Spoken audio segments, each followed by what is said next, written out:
morning, everybody, and welcome to Sunday in the House.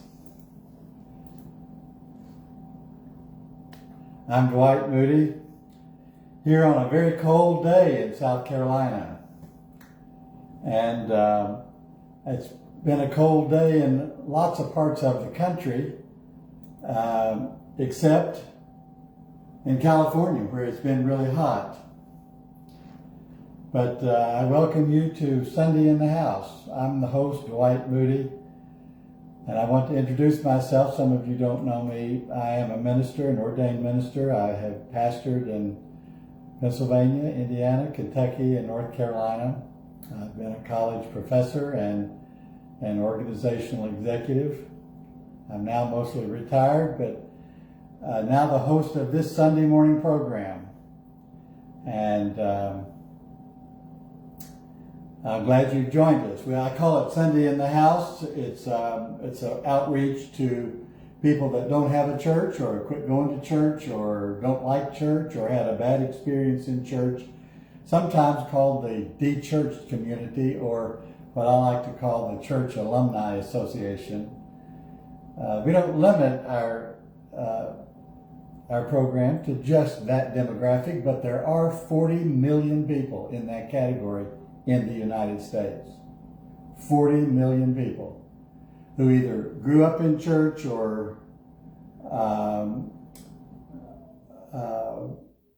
got baptized into a church or something as an adult that have given up on it. There are lots of reasons why people give up on church. Doesn't have to be a bad reason. Somebody called me this week and had a long talk with me about this issue. They said, I didn't have a bad episode. I don't hate the people. I don't disbelieve, or I don't reject what they're doing. It's just that stage of my spiritual journey was over and I needed to move on. And certainly I understand that. All of us understand that. I'm sure you do as well. I hope you've got a cup of coffee, or maybe you're eating breakfast this morning. Lots of places around are not even having church. Just up the road, I'm near Greenville, South Carolina, and it's cold and icy here, which is unusual. But a lot of places nearby, just up in North Carolina, are not having church, and maybe this program will be part of your worship, part of your spiritual formation, and I hope it's a good experience for you. I would like for you to let me know, post on the Facebook page, and let me know that you listened. Send me a question. I like to have a question to answer each week. Send me some some poetry. I like to read some poetry here in the house. Send me your response to it. Maybe you want to share this broadcast. And you know, we archive this program. Of course, it stays on Facebook for about 30 days, I think, but we also put it up on my YouTube channel and also on the website, themeetinghouse.net. And I encourage you to go to themeetinghouse.net and subscribe to my weekly newsletter. I do a weekly newsletter with commentary on what's going on. This week I wrote about the strange juxtaposition of President Jimmy Carter and all that he represents about Christian faith, the juxtaposition of Jimmy Carter lying in state and our new president, Donald Trump, who represents a very, very different, almost the opposite reality about spirituality in the world, him having a press conference and talking about renaming the Gulf of Mexico and taking over Canada, all kinds of crazy things like that. But let me know that you are listening and watching, and that it's a good thing for you. I want to start off by saying that I've had a terrific response to last week, which was the first program. I want to read you some of the responses that I've received. from all over the country, from New York to California, from Idaho to Florida. And this one came from nearby. This is from North Carolina. Somebody wrote texted me. This is what it says. People like me are trying to find what is true out there, and I do believe you are onto something. Your message is spot on and sincere. Both my husband and I are searching for a way to celebrate our faith. We have a void. We try our best to live our faith. That may resonate with the way you feel about things. And if so, I hope this 30 minutes of Sunday in the House will be a blessing to you. From Texas, this is from Dallas, Texas. Some of us are cheering you on, but we're physically in a church building on Sunday morning. I understand that, and of course, that's why we archive our stuff, and you can go back and listen to it. Facebook tells us on the analytics that our 28-minute program from last Sunday was downloaded 2,200 times. 2,200 times. That's pretty good for a start. Now I realize in Facebook, it only takes a 3-second view to register on that number, but still, we were very pleased. I received an email and a couple of Facebook posts from a viewer out in Idaho who made a suggestion. And the suggestion was that I announce now what I'm going to speak on next week. Well, I want to do that. Although my disclaimer is this, I reserve the right to change my mind depending on what happens during the week. But I'm going to speak next week on prophecy and politics.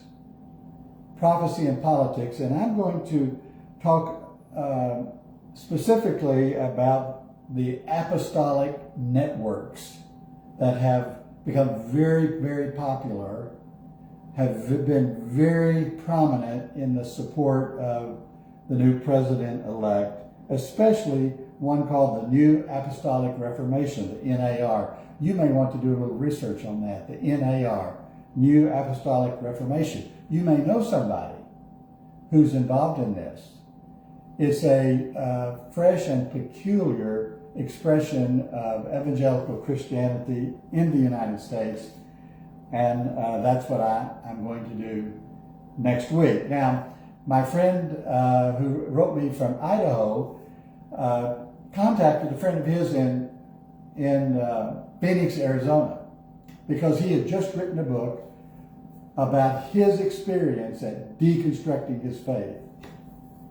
And he sent it to me, this person, Dana Hicks, 25 years a pastor. And then during the COVID, a series of difficulties disrupted his ministry, disrupted his church, disrupted his family, disrupted his marriage. And he writes about that in this book. He said he loaded up his U-Haul and drove down to Phoenix, Arizona, where he is now. He's written this book, The Quest for Thin Places. The Quest for Thin Places. How to Find Spirituality After Deconstruction. I think that's what a lot of us are doing. I read the book. You can read my review at themeetinghouse.net, or if you get my newsletter, I put a link in the newsletter to my review. It's a good book, and I learned a lot. And I want to take something in his book and read it, because my intention is to read a poem, is to answer a question, an idea, what are you going to speak on next week, and read a poem every week. Now, he has 9 poems in this book. He didn't write any of them, but he pulled them. He pulled a lot of literature together. It's very impressive. Let me put on my glasses and read this poem. Writing doesn't prove anything, and it only rarely persuades. It does something much better. It attests. It witnesses. It shares your interest in what you've noticed. It reports on the nature of your attention. It suggests the possibilities of the world around you. The evidence of the world as it presents itself to you. Proof is for mathematicians. Logic is for philosophers. We have testimony. And this morning, this is part of my testimony, what I'm sharing with you today. This whole program from start to finish is my testimony because I've been in the deconstruction business since I was a teenager. I remember when I was a teenager growing up in a very conservative, very traditional, very predictable Baptist church in the South, white Baptist church in the South. And I came across two books that were witnesses. One was by Dietrich Bonhoeffer. Maybe you've seen the new movie about Dietrich Bonhoeffer. But he had a witness that was very powerful, and it described a very different take on the Christianity that I was trying to live. That was a book that helped me deconstruct. And then there was another book written by a pastor. Actually, he published it week by week in the local newspaper out in the Midwest somewhere. It's called In His Steps. And it set forth a way to approach social issues that was new to me. Certainly was not common in my church down in southwest Kentucky. I encourage you to pick up either one of these books, In His Steps. Those two books, and a man who came to teach us, began my deconstruction of what had been handed to me growing up in the church. My dad was a minister, so we were there all the time. Sunday morning, Sunday night, Wednesday night, and any other time that people needed to have things done. And this deconstruction is a process of finding the essence or core of something that's been handed to you. Now, I want to do a little demonstration today. I hope this works, but I want to show you by this demonstration what I mean by deconstructing your religion. I think deconstruction, as I said last week, is what Jesus was all about. He was trying to get his people, his contemporaries, his disciples, his followers to deconstruct what had been handed to them. And a great deal of his teaching is that way. So when you, I have an orange here. I like oranges. I like orange juice. This is the way your religion is handed to you.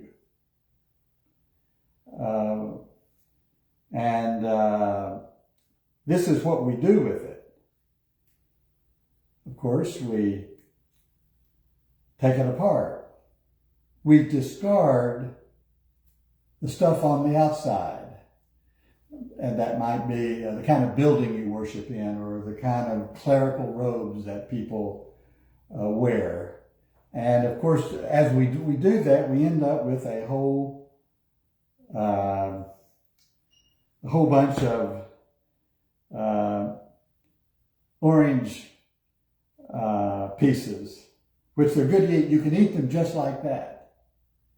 But what I did this morning, I took a very small implement like this. I used to have a really big juice squeezer. I mean, it stood this high. It was really good. But when we moved from Georgia up here to South Carolina, that's one of the many things we gave away. And so this is all I could do. But I took a whole bowl of this and squeezed them into this. Now this is good to drink. And that may be what you want. Separating the doctrines and the liturgies of the religion that was handed to you, and get more to the center of things. But there is another step we can do. Let's see if I can do this. So I have a strainer. We're going to go one step further in this deconstruction. Let's see what happens.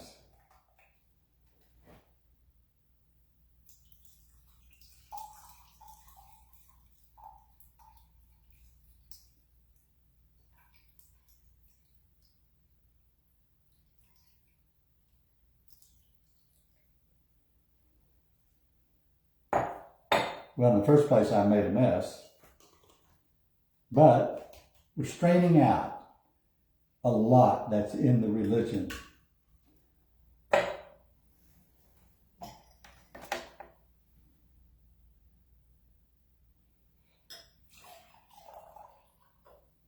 made a real mess here. But that's a nice, this is true spirituality. That's what I'm trying to illustrate. This is the real stuff. This is what we're after. Genuine morality, deep spirituality, how to build community, how to make a difference in the world. Living water, Jesus called it.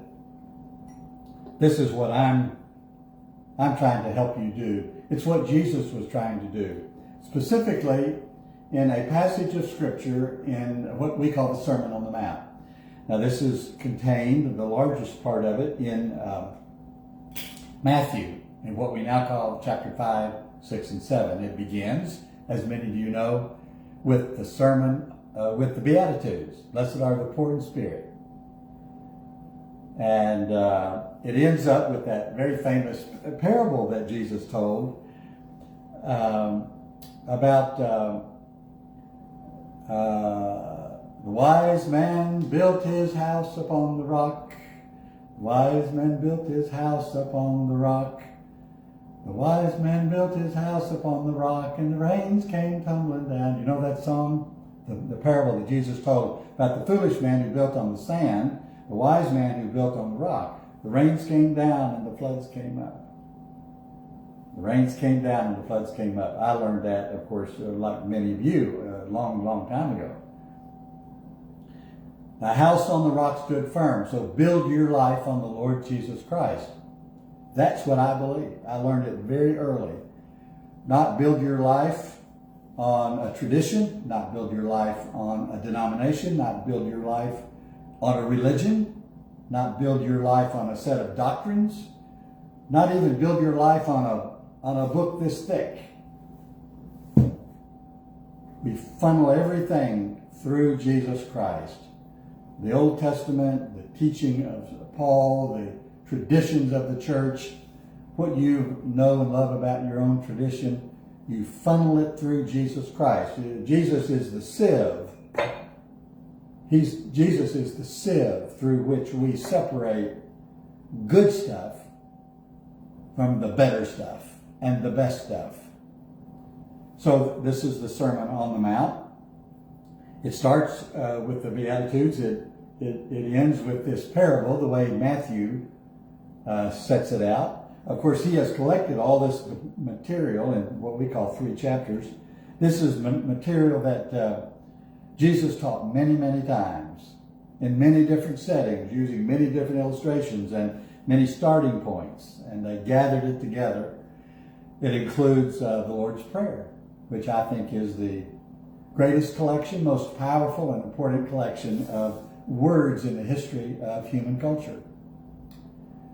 They recited the Lord's Prayer at Jimmy Carter's funeral. It was one of the last things they did at that beautiful ceremony. I'm going to tell a Jimmy Carter story in just a minute. And then it also includes what we call the Golden Rule. Do unto others what you want them to do to you. Boy, that's the best guide to life, just summarized like that. But then there are a series in chapter 6 of 6 things. You've heard it said, but I say to you. You've heard it said, but now I'm saying this. You've heard it said in your tradition, in your church, in the synagogue, with your rabbi, with your pastor. That is, Jesus was trying to deconstruct what the people had heard and what had grown up as tradition. He's trying to deconstruct that and go to the core, go to the epicenter of it. He said,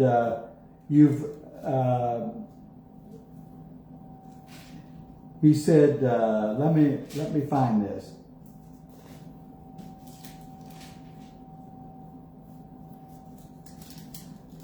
You've heard it said, you must not murder. And Jesus went further and said, but I say to you, don't even be angry with your neighbor. That is, dealing with the essence of it, the spiritual side of it. And then Jesus said, you've heard the commandment says you must not commit adultery. But I'm saying to you, deal with it before it gets that far. You must not even have lust or thoughts in your heart to that end. And then he says, you've heard it said that you must not divorce your wife. Jesus said, be devoted to your wife. Take care of your wife. Do not discard your wife. Keep your wife. Take care of her. Of course, this all represents kind of a masculine approach to religion and life. It's all told from the man's point of view, as is true of the whole Bible. You've heard it said, keep your vows. I say to you, don't even make a vow. You've heard it said, an eye for an eye and a tooth for a tooth. But I say to you, do not seek revenge. Do not try to get even. And then the final one, you've heard that the law says, love your neighbor. But I say to you, love your enemy. Take care of your enemy. Bless your enemy. Bless those who curse you. Do you see what Jesus was trying to do? He was trying to get to the core of things. Religion can build up things all around what's at the epicenter. Jesus was trying to help people deconstruct what had grown up around and camouflage the essence of what it means to be an authentic person, to live in the presence of God, to experience wonder and awe at everything we see and feel, to see the face of Christ in every person you meet, to live in real community where you forgive, and to serve the wider community with a sense of justice and mercy and humility, as Micah the prophet said. When I think about all of this, my mind goes, especially this week, to Jimmy Carter. I hope you watched a good part of his service. It was very inspirational. And people came for that public ceremony where the focus was on what is important and what is eternal and what is significant. That's what we do when we have a funeral. I kind of like going to funerals because I hear the best of people and I'm always inspired. I was inspired watching, listening about Jimmy Carter. He grew up in a very, very segregated culture, and yet he was able to deconstruct that, grow out of it. He excelled in everything he did, as a farmer, as a student, as an engineer, as a sailor, as a governor, as the president, as a post-president, and finally, throughout all of it, he excelled. God bless his sweetheart as a Sunday school teacher. He demonstrated what good things can come out of church life. Now, he had a lot of stuff in his church that disgusted him. As a matter of fact, he and his wife helped start a new church down there in Plains, Georgia, Maranatha Baptist Church, because Plains Baptist Church refused to receive as a member a person of color. So he had to step out of that organization and go elsewhere in order to be authentic. Sometimes we have to do that. I met Jimmy Carter twice. I went to church with him once. His pastor at the time was a former student of mine at Georgetown College, and I did not have to get a ticket. I did not have to stand in line. I did not have to go through the metal detectors. He took me by the hand, brought me in the back door, and set me in a good seat. And then, of course, after it was over, he took me up to the Carters, and I had my picture taken like so thousands of other people. It was such a winsome and memorable event.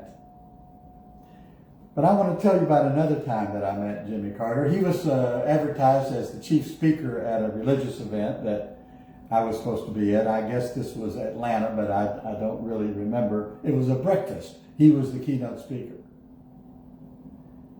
Well, I was late. I started late, had trouble getting there. I walked in late. Everybody was seated. There were no seats available. Had the prominent table up front. Mr. Carter was not there yet. I had to walk through everybody all the way to the back of the room where there were two empty seats, two round tables, and I sat down at a table by myself. Maybe 200 people at this event. And I started to eat the meal that they had set down in front of me. And as I was eating, I heard the door open, the back door. I looked up, and Mr. Carter, President Carter, walked through the door, walked straight up to me at the very back of the room, stuck out his hand and said, "Hello, I'm Jimmy Carter." I said, "Hello, Mr. President, I'm Dwight Moody." And he said, "Well, that's a famous name."